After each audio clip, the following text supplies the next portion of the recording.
नमस्कार, city vision समाचार में आपका स्वागत है। अब समाचार विस्तार से। मंकी पॉक्स का संक्रमण अब भारत में भी फैल रहा है। हालांकि यह यूरोपीय देशों में शुरू हुआ है।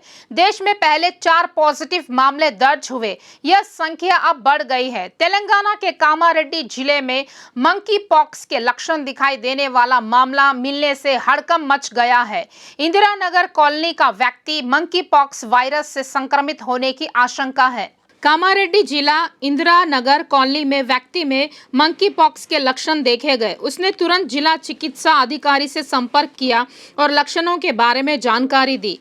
उनकी सलाह पर उस व्यक्ति को हैदराबाद नल्लाकुंटा स्थित फीवर हॉस्पिटल में आइसोलेशन वार्ड में इलाज किया जा रहा है। उसके रक्त के नमूने गांधी हॉस्पिटल और पुणे के नेशनल इंस्टीट्यूट ऑफ वायरोलॉजी भेज दिए गए हैं। राज्य स्वास्थ्य विभाग निदेशक डॉक्टर श्रीनिवास राव ने कहा है कि वह व्यक्ति 1 महीने पहले 6 तारीख को कुवैत से हैदराबाद आया। तत्पश्चात वह कामारेड्डी गया, जबकि उसे 20 तारीख को बुखार और 23 तारीख को त्वचा पर दाने, फोड़े, फुंसियां जैसे मंकी पॉक्स के लक्षण दिखाई दिए। इस पर उसने डॉक्टर से कांटेक्ट किया। मंकी पॉक्स के लक्षण दिखाई देने पर उसे जिला हॉस्पिटल से हैदराबाद नल्लाकुंटा फीवर हॉस्पिटल के आइसोलेशन वार्ड में शिफ्ट किया गया। रिपोर्ट आने तक उस व्यक्ति को आइसोलेशन में ही रखा जाएगा। उस व्यक्ति के संपर्क में आए 6 लोग की भी पहचान कर ली गई है। उनमें से किसी में लक्षण नहीं दिखाई दिए। इसके बावजूद उन्हें भी आइसोलेशन में रखा गया है। भारत में कोरोना पॉजिटिव के मामले थोड़े से कम हो गए हैं। हालांकि आंकड़ा 20,000 के पार हो गया है। इन मामलों में कमी आई है। हाल ही में 16,866 मामले सामने आए हैं। मामलों की संख्या कल की तुलना में 4,000 से ज्यादा कम हुए हैं। रविवार को कोरोना टेस्ट की संख्या में कमी हुई है, इसीलिए पॉजिटिव मामलों की संख्या भी कम हो गई है, जबकि पॉजिटिविटी का दर बढ़कर 7.03% हो गया है। यह चिंता का विषय है। फिलहाल देश में 1.5 लाख से ज्यादा एक्टिव मामले हैं। रिकवरी रेट 98.46% है। केंद्रीय स्वास्थ्य विभाग द्वारा खुलासा किया गया है कि 18,148 मरीज स्वस्थ हुए हैं। उन्हें हॉस्पिटल से छुट्टी दी गई है। वहीं 41 मरीजों की मौत हो गई है।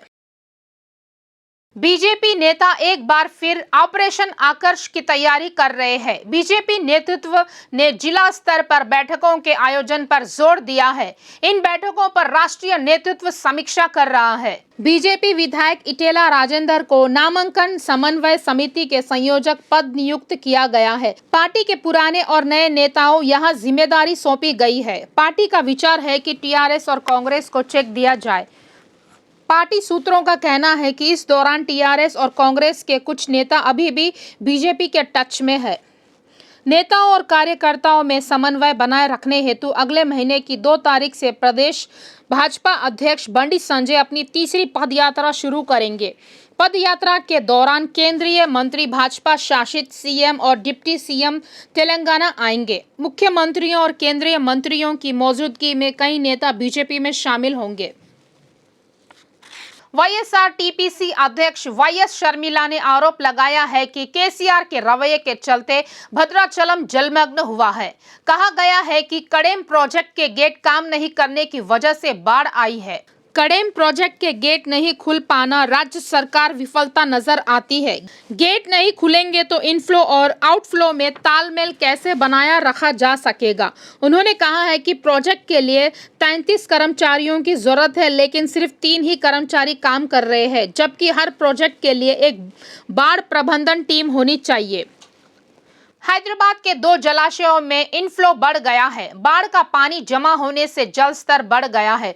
दोनों जलाशयों से मूसी नदी में अधिकारी 2118 क्यूसेक पानी छोड़ रहे हैं।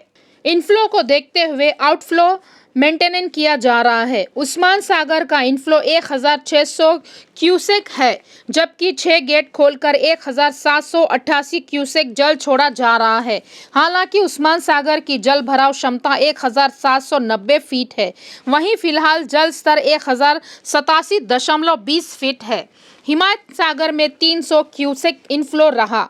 वहीं 2 गेट खोलकर 330 क्यूसेक पानी मूसी नदी में छोड़ा जा रहा है। हिमायत सागर की जल भराव क्षमता 1763.50 फीट है। फिलहाल जल स्तर 1760.70 फीट दर्ज किया गया है।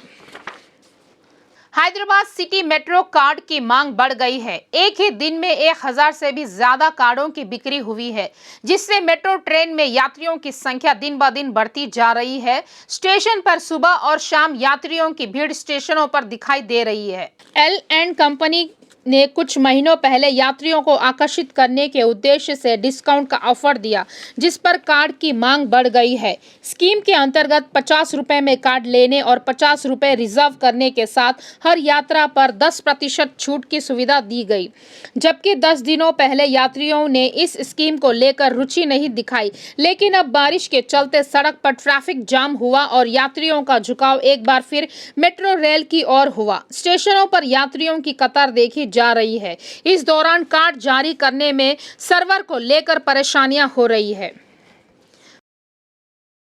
हैदराबाद में कोरोना मरीजों की संख्या बढ़ती जा रही है। जो लोग पहले से ही बीमारियों से पीड़ित हैं और कोविड से प्रभावित हैं, उन्हें फिर से हॉस्पिटल में भर्ती होना पड़ रहा है।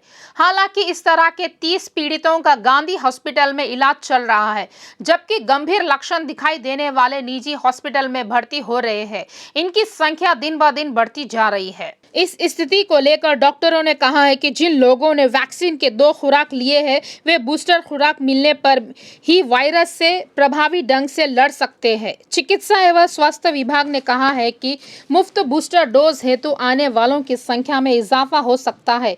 केंद्र के निर्देश अनुसार राज्य चिकित्सा एवं स्वास्थ्य विभाग ने ग्रेटर में 18 वर्ष से अधिक उम्र के सभी लोगों को कोरोना का टीका देने का विशेष प्रयास किया है। 100% पहली और दूसरी खुराक ली है। अगर 12 से 17 साल के बच्चों को भी टीका लगवाने की अनुमति देने पर भी औसतन 50% बच्चे आगे नहीं आए हैं। डॉक्टरों का कहना है कि इसके लिए माता पिता पहल नहीं कर रहे हैं। आधिकारिक तौर पर बताया गया है कि ग्रेटर में हर रोज कोरोना से 372 लोग संक्रमित हो रहे हैं। डॉक्टरों का कहना है कि जिन लोगों को टीके की 2 खुराक नहीं मिली, उनकी तबीयत बिगड़ रही है, जबकि शरीर में एंटीबॉडी की संख्या बढ़ने से बूस्टर डोज कारगर है। इसके लिए हैदराबाद में लगभग 100 केंद्र स्थापित किए गए हैं। स्वास्थ्य विभाग के मुताबिक अब तक 7 से 8% से भी कम लोगों को तीसरी खुराक मिली है। राजेंद्र नगर और वनस्थलीपुरम के सरकारी स्वास्थ्य केंद्रों पर तीसरे डोज के लिए आने वालों की संख्या 300 से भी कम है। सरकार द्वारा कहा गया है कि तीसरी खुराक के प्रति लोगों को जागरूक करने के उद्देश्य बड़े पैमाने पर अभियान चलाया जाएगा। बॉलीवुड फिल्म कलाकार अक्षय कुमार को फैंस स्टार हीरो के रूप में जानते हैं। उनकी एक विशेष छवि बनी है। अब उन्होंने एक और उपलब्धि हासिल की है। इस उपलब्धि ने उन्हें और प्रसिद्ध बनाया है। अक्षय कुमार बॉलीवुड में सबसे ज्यादा इनकम टैक्स देने वाले हीरो में से एक है। हालांकि एक बार फिर अक्षय कुमार उन लोगों में पहले स्थान पर है जिन्होंने आईटी विभाग के अनुसार देश भर में सबसे अधिक आयकर का भुगतान किया है। इसके लिए उन्हें मानद प्रमाण पत्र भी दिया गया है। ये खबर अब सोशल मीडिया पर वायरल हो गई है। यूजर्स तरह तरह के कमेंट कर अपनी भावनाएं व्यक्त कर रहे हैं। जो लोग अक्षय के फैंस नहीं है, वे उनकी ईमानदारी का पालन करने का सुझाव दे रहे हैं। अक्षय कुमार बॉलीवुड में भारी पारिश्रमिक पाने वाले नायकों में से एक है। कई प्रसिद्ध कंपनियों के प्रचारक भी है। इसी संदर्भ में उन्हें आयकर विभाग की ओर से सम्मान पत्र दिया गया है। वह पिछले 5 सालों से बॉलीवुड से सबसे ज्यादा इनकम टैक्स देने वाले भी रहे हैं। हालांकि उनकी आय और उन्होंने कितना टैक्स चुकाया है, इसका ब्यौरा नहीं दिया गया है। मुख्यमंत्री केसीआर विशेष विमान से दिल्ली दौरे पर गए हैं। भारत के 15वें राष्ट्रपति पद की शपथ लेने वाली द्रौपदी मुर्मू से विनम्रता से मुलाकात कर बधाई दी। सीएम केसीआर 2 दिन दिल्ली में रहेंगे। राष्ट्रीय राजनीति को लेकर कुछ प्रमुख नेताओं से मुलाकात करने की संभावना है, जबकि केसीआर के साथ कुछ मंत्री भी दिल्ली रवाना हुए। वहीं राष्ट्रपति चुनाव में सीएम केसीआर ने एनडीए की उम्मीदवार द्रौपदी मुर्मू की बजाय संयुक्त विपक्षी उम्मीदवार यशवंत सिन्हा को समर्थन दिया था। वित्त एवं स्वास्थ्य मंत्री हरीश राव ने बीआर के भवन में भारी बारिश और बाढ़ के मद्देनजर डेंगू, मलेरिया और अन्य मौसमी बीमारियों को फैलने से रोकने हेतु किए जाने वाले उपायों, तैयारियों, बूस्टर खुराक के वितरण आदि की समीक्षा की। हरीश राव ने कहा है कि जीएचएमसी में डेंगू के मामले बढ़ रहे हैं। परिवार कल्याण आयुक्त श्वेता को बीमारियों की रोकथाम के लिए विशेष अधिकारी के पद पर नियुक्त किया जा रहा है। मौसमी बीमारियों को लेकर स्वास्थ्य विभाग पूरी तरह सतर्क है। कलेक्टरों को कोरोना बूस्टर डोज पूरा करने का लक्ष्य दिया गया है। मंत्री एर्रबेल्ली दयाकर राव, सबिता इंद्रा रेड्डी, कोप्पुला ईश्वर, गांगुला कमलाकर, सत्यवती राठौड़, अन्य उच्च अधिकारी और जिला कलेक्टर वीडियो कॉन्फ्रेंस के माध्यम से इस समीक्षा में शामिल हुए। कांग्रेस हाईकमान के निर्देश पर विधायक कोमटी रेड्डी राजगोपाल रेड्डी के रवैये को लेकर जांच की जा रही है। राज्य मामले के प्रभारी माणिक्यम ठाकुर के नेतृत्व में यह काम किया जा रहा है। कल पार्टी कार्यालय में हुई बैठक के दौरान पत्रकार वार्ता में कोमटी रेड्डी राजगोपाल रेड्डी के भाषणों की क्लिपिंग जमा की है।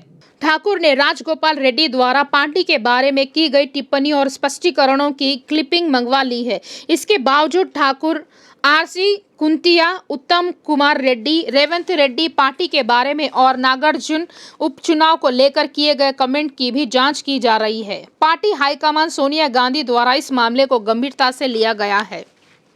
मौसम विभाग ने तेलंगाना राज्य के लिए अगले 3 दिनों के लिए बारिश का अलर्ट जारी कर दिया है। कुछ जिलों में भारी बारिश हुई है। मौसम विभाग के अधिकारियों ने बताया कि ग्रेटर हैदराबाद में हल्की से मध्यम बारिश होने की संभावना है। अधिकारियों ने 11 जिलों के लिए येलो अलर्ट घोषित कर दिया है। आदिलाबाद, आसिफाबाद, मंचिर्याल, निर्मल, भूपालपल्ली, मुलुगु, भद्राद्री, कोत्तागुडेम, खम्बम, नलगोंडा, सूर्यापेट और महबूबाबाद जिलों में भारी बारिश की संभावना है। कल और परसों इन जिलों के लिए येलो अलर्ट जारी रहेगा। लगातार 3 दिनों तक भारी बारिश की संभावना है। तेलंगाना राज्यपाल तमिलिसाई सुंदरराजन ने केसीआर की राजनीतिक भविष्य की रणनीतियों पर टिप्पणी की है। उन्होंने कहा है कि केसीआर जल्दी चुनाव नहीं करा सकते। उन्होंने यह भी कहा है कि केसीआर राष्ट्रीय राजनीति में प्रवेश करने के उद्देश्य से पीएम नरेंद्र मोदी की आलोचना कर रहे हैं। तमिलिसाई ने कहा है कि केसीआर के लिए राष्ट्रीय राजनीति में प्रवेश करना असंभव है। तेलंगाना सरकार से उनकी दूरी को लेकर राज्यपाल ने अहम कमेंट भी किए हैं। उन्होंने कमेंट में कहा है कि वह राज्यपाल के रूप में प्रोटोकॉल की अपेक्षा नहीं करती है। सीएम केसीआर के राजभवन आने और जाने के बाद भी उनके प्रोटोकॉल में कोई बदलाव नहीं आया है।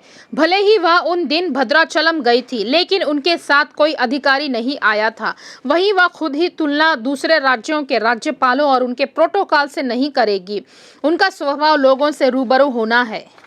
Telangana state film chamber of commerce ने तेलुगु फिल्में रिलीज के बाद तेलुगु फिल्मों के ओटीटी को लेकर स्पष्ट नीति की घोषणा की है। इस हद तक हैदराबाद में मिले फिल्म चैम्बर ने नई नीति की घोषणा की है। बैठक में कहा गया है कि सभी प्रकार की फिल्मों के लिए समान नियम उपयुक्त नहीं है। कम बजट की फिल्मों के लिए एक नियम और बड़े बजट की फिल्मों के लिए नियमों का दूसरा नियम अमल में लाया जा रहा है। 6 करोड़ रुपए से कम के बजट वाली फिल्मों को कम से कम 4 सप्ताह के बाद ओटीटी रिलीज की अनुमति देने का निर्णय लिया गया है। 6 करोड़ रुपए से अधिक के बजट वाली फिल्मों को सिनेमाघरों में रिलीज होने के बाद कम से कम 10 सप्ताह तक ओटीटी में रिलीज नहीं होने दिया जाएगा। इसी बीच खबर है कि फिल्म चैम्बर ने तेलंगाना में मूवी टिकटों की कीमतों को लेकर भी अहम फैसला लिया है। हैदराबाद डिवीजन की सीमा के जीएचएमसी कम्युनिटी कॉलोनी में कॉर्पोरेटर नारायण श्रीनिवास राव ने सीसी सड़क निर्माण कार्य की समीक्षा की। उन्होंने कहा है कि 43 लाख रुपए की अनुमानित लागत से सीसी सड़क निर्माण कार्य किया जा रहा है। कॉर्पोरेटर ने कहा है कि हैदराबाद नगर के हर क्षेत्र में विकास कार्य किया जा रहा है। डिवीजन को आदर्श बनाने को लेकर हर संभव प्रयास किया जा रहा है। साथ ही उन्होंने जीएचएमसी के अधिकारियों और ठेकेदारों को बिना देरी किए सीसी सड़क के कामों को पूरा करने और लोगों को जल्दी और समय पर उपलब्ध कराने, कार्यों में गुणवत्ता मानकों का पालन करने और काम में कोई समझौता नहीं करने के निर्देश दिए हैं। यह थे अब तक के ताज़ा समाचार। आगे के ताज़ा समाचारों के लिए देखते रहिए सिटी विजन लाइव।